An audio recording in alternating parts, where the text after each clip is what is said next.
रामदास साहेब की, काशी लहर तारा धाम की, कबीर धर्मिसान करशियाँ गद्दी की, पंच श्री हजूर गजमेणाम साहेब की, पंच श्री हजूर प्रकाश मणि नाम साहेब की, पंच श्री हजूर उदित नाम साहेब की, पंच श्री हजूर मुकुंद मणि नाम साहेब की।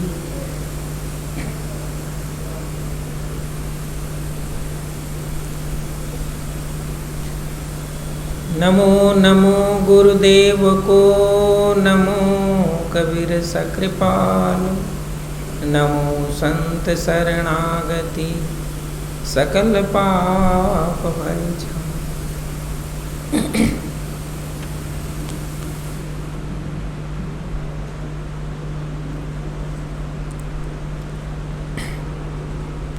सतगुरु को कीजे बंदगी, कोटि कोटि प्रणाम, कीटन जाने भृंग को, गुरु कर ले आप समान।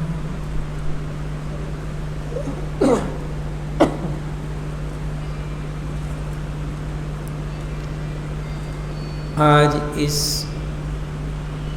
पवित्र पावन अवसर पर सद्गुरु के इस पावन दरबार में चतुर्मास के पावन प्रसंग में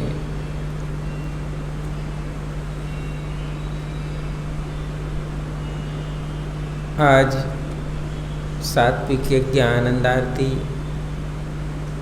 जिसकी मंगलमयी रचना का आप सब दर्शन लाभ ले रहे हैं।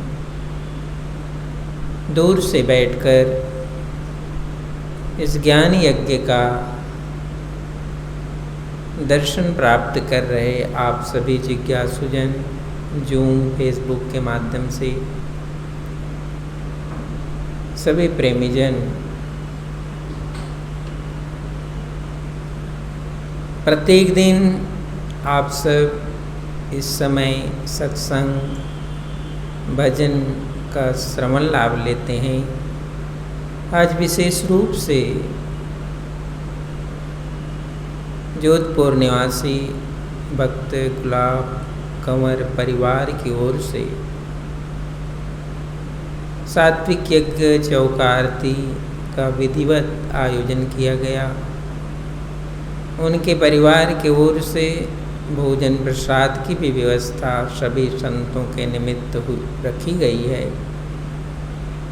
उनके मन के ये भाव रहे कि माता गुलाब कंवर जो जोधपुर निवासी हैं, उनके घर नन्हे बालक का आगमन हुआ। उस भाव से, उस प्रसन्नता से, उस आनंद से उन्होंने साहेब के इस दरबार में चतुर्मास के पावन प्रसंग में सात्विक यज्ञ आनंद आरती सद्गुरु की पूजा का आयोजन करवाया। उनको, उनके परिवार को सद्गुरु साहेब का खूब खूब आशीर्वाद, साहेब की कृपा उन सब परिवार पर बनी रहे। ये भक्ति भाव का जो स्मरण है, दर्शन है, वह सब हमारे हृदय की तो प्रसन्नता का अवसर होता ही है, लेकिन बहुत काल तक जब हम किसी मार्ग में रहते हैं, उसका मनन चिंतन करते हैं, उसका दर्शन लाभ लेते हैं, तो हृदय का जो भाव है वो उतनी ही ऊंची अवस्था को प्राप्त करता है। और उसी निमित्त जब ये संकल्प हो कि सद्गुरु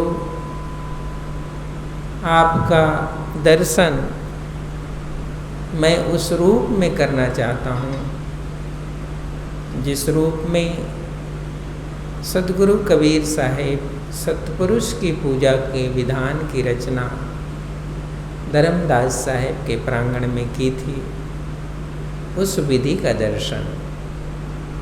और ये वही विधि का दर्शन है जिसको सदगुरु कबीर साहब ने धर्मदास साहेब को आदेश दिया था कि हे धर्मदास, मैंने उस सात्विक पूजा विधान को उस अमर लोक से तुम्हारे लिए लेकर आया, जिसमें तुम्हारा दर्शन, तुम्हारा भाव, तुम्हारी भक्ति का स्वरूप निर्मित हो सके। इसलिए इस पूजा का विशेष महत्व उन हंस, उन जिज्ञासुओं के लिए है जो साहेब के मार्ग के हंस हैं, क्योंकि भेद उन्हीं को पता है जो भेद के मार्ग में रहते हैं। भेद का उन्हें पता नहीं चलता जो भेद के मार्ग पर नहीं रहते। इसलिए इस पूजा का जो संबंध है, एक तो दिव्य दर्शन का संबंध है। शिष्य का भाव होता है कि मैं उस स्वरूप का दर्शन करूं जिस स्वरूप के दर्शन से मेरे मन में, मेरे वृत्ति में, मेरे विचार में, मेरे संकल्प में वो अहोभाव का जन्म हो, जिस अहोभाव से मैं उसी मार्ग में स्थिर रह सकूं और उसके एक श्रेष्ठ स्वरूप को मैं बाहर भी अनुभव कर सकूं और भीतर भी अनुभव कर सकूं। इसलिए साहेब कहते हैं, घट का चौका करो जियारा।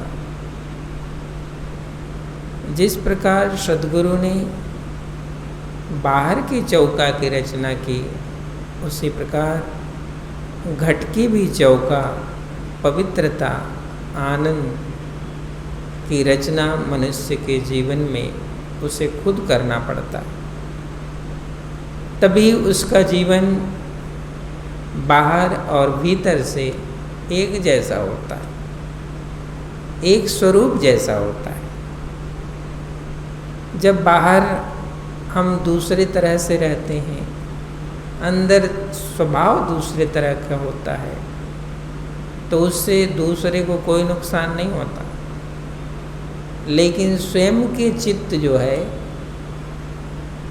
स्वयं के आनंद में कभी भी वह रूप बन नहीं पाता। बाहर भीतर एक सम देखूं, भाव मिटाऊं दूजा। साहब कहते हैं, मैं बाहर और भीतर एक समान देख सकूं और इस दूजा भाव को मैं मिटा दूं। ये साहेब, ऐसे मैं उस रूप का, बाहर और भीतर के रूप का अनुभव तो कर सकूं। इस अनुभव के साधन को ही सदगुरु कबीर साहब ने प्रकट किया। और जब कोई शिष्य, साधक, जिज्ञासु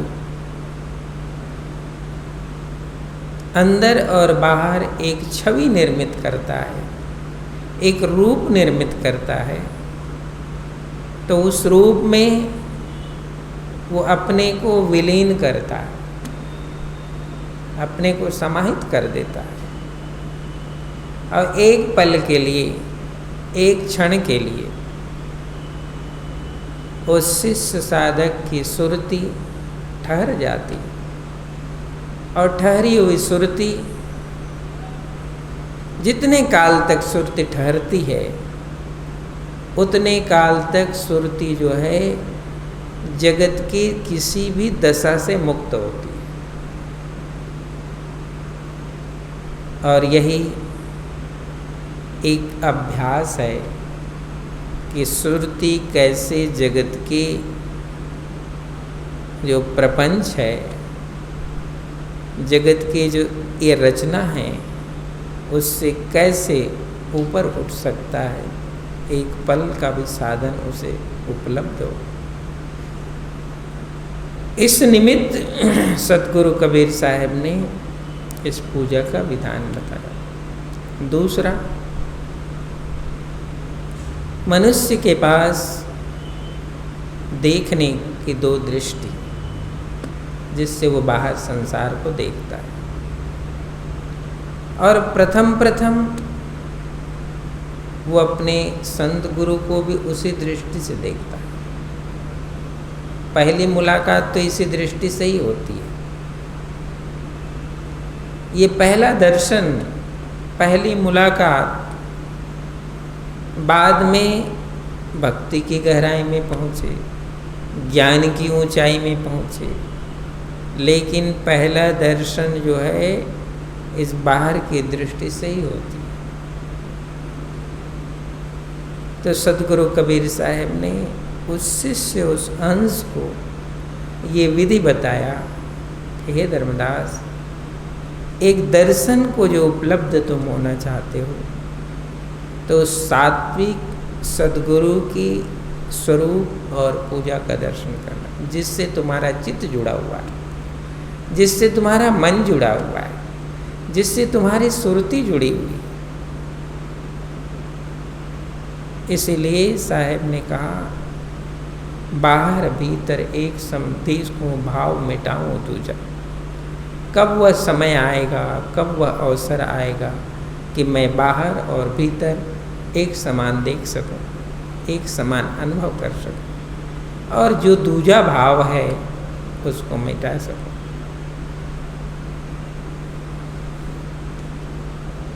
ये कोई भी दृश्य का जो आध्यात्मिक भाव है, आध्यात्मिक रहस्य है, वो इस साधन से।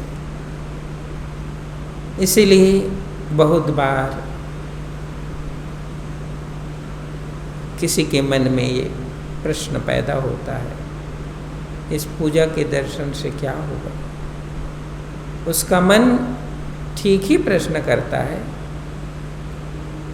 इसलिए मन ठीक प्रश्न करता है कि अनेक दर्शन से गुजरता हुआ, अनेक दर्शन से कोई लाभ हुआ नहीं उसको, तो मन उसका अभ्यासी है।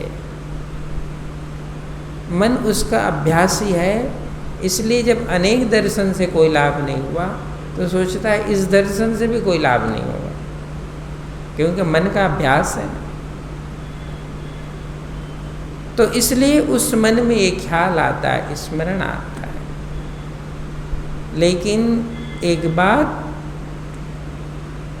ध्यान देना जरूरी है कि जिस दर्शन को तुम संकल्प के साथ स्थिर करते हो, वो दर्शन ही अपने श्रेष्ठ स्वरूप को उपलब्ध होता है। लेकिन उसके साथ संकल्प जुड़ा होना चाहिए। धर्मदास साहेब सदगुरु के सत्संग दर्शन विधान से उस अवस्था पर पहुंच गया था, जिस अवस्था में पहुंचकर जब उसने ये दर्शन को प्राप्त किया तो वो भाव विभोर हो गया। हर पल दर्शन पाऊं मैं तेरा, हे सदगुरु, इस स्वरूप का मैं हर पल दर्शन पाता रहूं। तो एक तो साधक किसी छवि को, किसी स्वरूप को, किसी दृश्य को जब अपने आनंद का स्वरूप अनुभव कर लेता है तो बार बार प्रतिपल दर्शन पाऊं मैं तेरा, हे सदगुरु, मैं इस स्वरूप का प्रतिपल दर्शन पाता रहूं, क्योंकि मेरी सुरती, मेरी लगन इस स्वरूप से आनंद को उपलब्ध होता है, विषय कामनाओं से मुक्त हो जाता है। इसलिए कहता है प्रतिपल दर्शन पाऊं, मैं उसका प्रतिपल दर्शन करता हूं। तो ये बार बार हम आपको धर्मदास साहब का उपदेश इसलिए करते हैं कि इस दर्शन को धर्मदास साहब उपलब्ध हुए थे।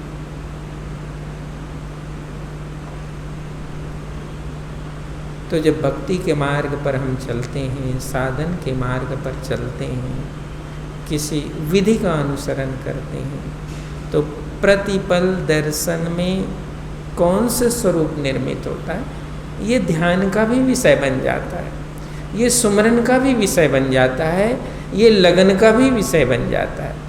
लेकिन ये उसकी पात्रता पर निर्भर करता है कि वो किस लगन से दर्शन करता है, किस लगन से भाव को उपलब्ध होता है, किस लगन से विधि के साथ उसका संबंध होता है।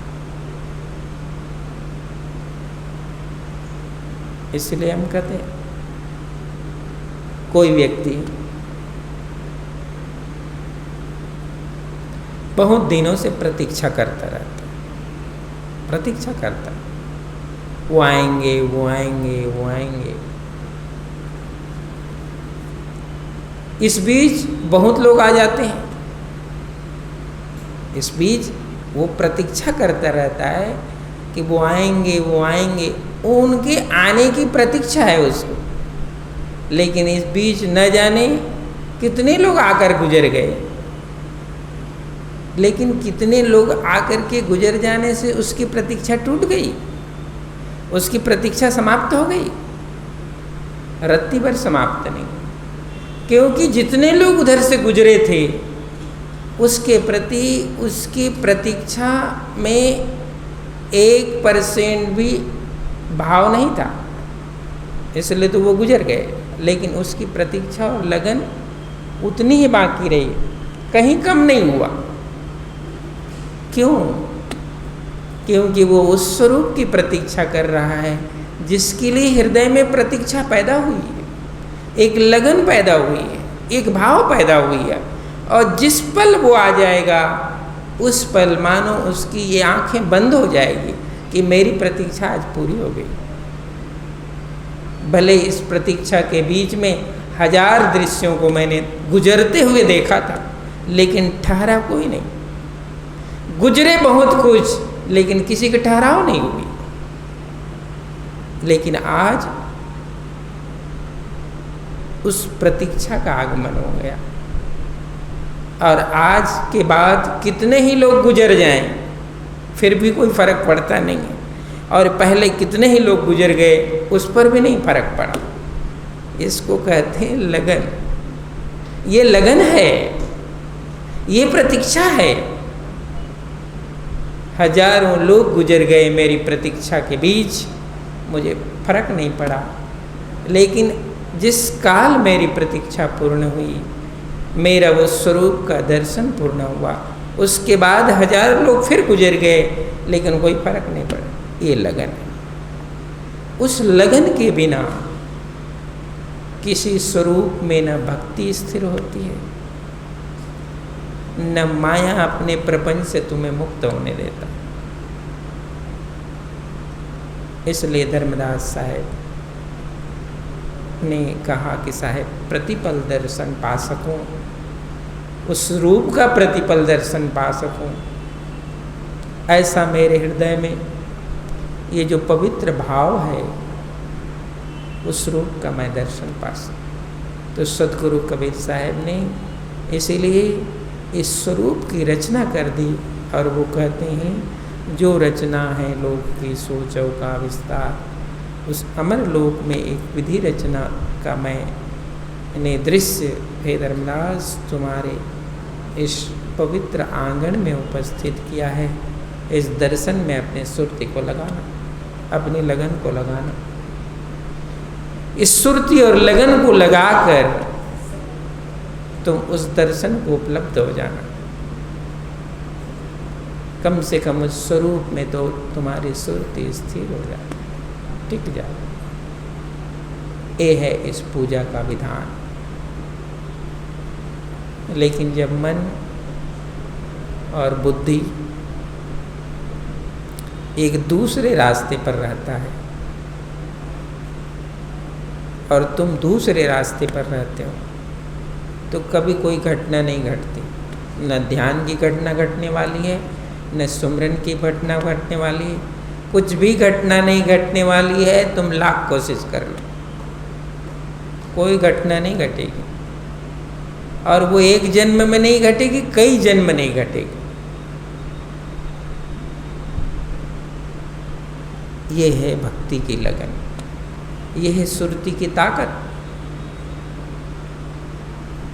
पंथ निहार निहार, हे गुरुदेव मैं तो पंथ निहारता ही रहा, बाट जोहता रहा कि उस स्वरूप का दर्शन कब होगा जिसके लिए मैंने ये संकल्प निर्मित की। ये भक्ति के कुछ सूक्ष्म रहस्य, और सूक्ष्म रहस्य के बिना सब कुछ एक खेल की तरह है, जो खेल तो इस रंगमंच पर चलता ही रहता। इस जगत के रंगमंच पर हर खेल चलते रहते हैं, लेकिन कोई इस जीव को आनंद की उपलब्धि नहीं दे पाता। इसलिए धर्मदास साहब ने सदगुरु के इस स्वरूप का दर्शन किया था, इस पूजा, इस उपासना, इस आनंद आरती में विराजित हो। जब आमीन माता और धर्मदास साहेब एक अप्रतिम अवस्था में बैठकर दर्शन को उपलब्ध होते हैं, तो उस समय वो बहुत चीज़ों को भूल जाते हैं, बहुत चीज़ों को विस्मृत कर देते हैं। और ये भी एक भाव दशा है, उस भाव दशा में ही ये होता है। भाव दशा नहीं है तो नहीं होगा। तो ये सात्विक यज्ञ आनंद आरती उन शिष्य और साधकों के लिए जिनकी लगन गुरु के स्वरूप के प्रति लगी रहती है। तो आज इस आनंद आरती की यहाँ रचना हुई। जोधपुर से भक्त गुलाब कंवर जी, माता जी और ये सब भगवत सिंह जी प्रेमाबाई के परिवार ही हैं। गुलाब कंवर तो माता प्रेमाबाई की बहन है, और उन सब ने यहाँ उनके निमित्त नारियल भेंट किए, साहिब के चरणों में प्रार्थना, उपासना, दर्शन सब कुछ समर्पित किए। हम इस पुनीत अवसर पर आप सबको, उनके परिवार को सद्गुरु भक्ति भाव, श्रद्धा, प्रेम उनके जीवन में अहरनिश बनी रहे, साहिब का आशीर्वाद हमेशा बरसता रहे, उनकी छत्र छाया बनी रहे। इस पावन सत्संग यात्रा में चतुर्मास की आप सभी जिज्ञासु प्रेमी जन बड़े भाव से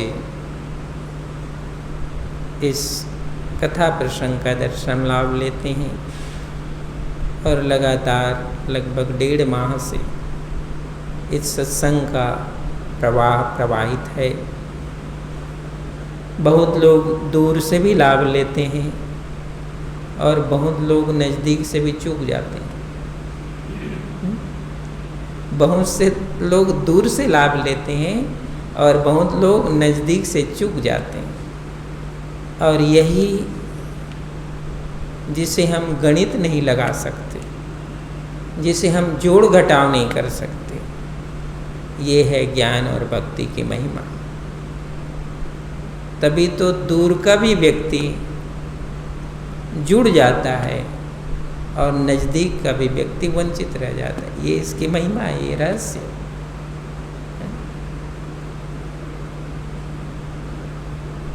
तो दूर से भी बड़े भाव और भक्ति से साहिब के एक वचन हमें सुनने को मिले, एक शब्द हमें सुनने को मिले, इतनी लगन लगाकर जो रखे हैं, तो उनका हृदय और उनकी लगन सद्गुरु की तरफ कितने भाव से लगा है। बहुत बहुत आशीर्वाद उन सभी को। इस पूरे चतुर्मास के कार्यक्रम में सभी संत, सभी कार्यकर्ता जो अपने अपने उत्तरदायित्व को निभाते हैं, कुठार भोजन व्यवस्था भक्त श्री कालूराम जी, सुरेश जी, भक्त हरिनारायण साहेब, सुमेध दास जी, इन सब की और उनकी जो टीम है, आप सब के लिए भोजन प्रसाद की व्यवस्था करते हैं। यहाँ संत टकसार साहेब आप सबको चतुर्मास के इस पावन अवसर पर धर्मदास साहेब और सद्गुरु कबीर साहेब के पवित्र वार्ता का गुणानुवाद करते हैं, उसको आप श्रवण करते हैं। संत रोहित दास जी जो अंग्रेजी के प्रेमी हैं, उनके लिए इस पूरे कार्यक्रम को उनके द्वारा ट्रांसलेशन किया जाता है। और संगीत में तबला में केशव दास जी, मनीष दास जी, संतोष दास जी, बली दास जी, इस दूर संचार की व्यवस्था संत दास जी, ये पूरे सत्संग ग्रुप इस चतुर्मास के शोभा हैं। इन सब ने आप सबको यहाँ बैठकर और दूर भी बैठे हैं, सबके लिए एक सद्गुरु कबीर साहब की इस ज्ञान यात्रा को सुलभ कराया। सबके लिए शुभकामना आशीर्वाद। और जो संत बैठकर यहाँ इस पूरे कथा का श्रवण लाभ लेते हैं, आप सब दिव्य मूर्ति को भी साहेब के शुभकामना आशीर्वाद। बोलो सद्गुरु कबीर साहेब की जय। सत्य नाम सत्य नाम कहिए, जाहे वेदे राखे साहिब ताहि विधि। सत्य नाम कहिए, जाहे वेदे राखे साहिब। सत्य नाम कहिए, सत्य नाम कहिए, जाहि वेदे राखे साहिब ताहि विधि। जाहि वेदे राखे साहिब ताहि विधि। सत्य नाम कहिए, जाहि वेदे राखे साहिब ताहि विधि। सत्य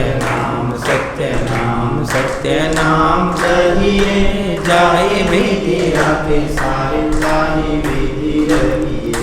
जाहि वेदे राखे साहिब ताहि विधि। जाहि वेदे राखे साहिब ताहि विधि। बोलो सद्गुरु कबीर साहिब।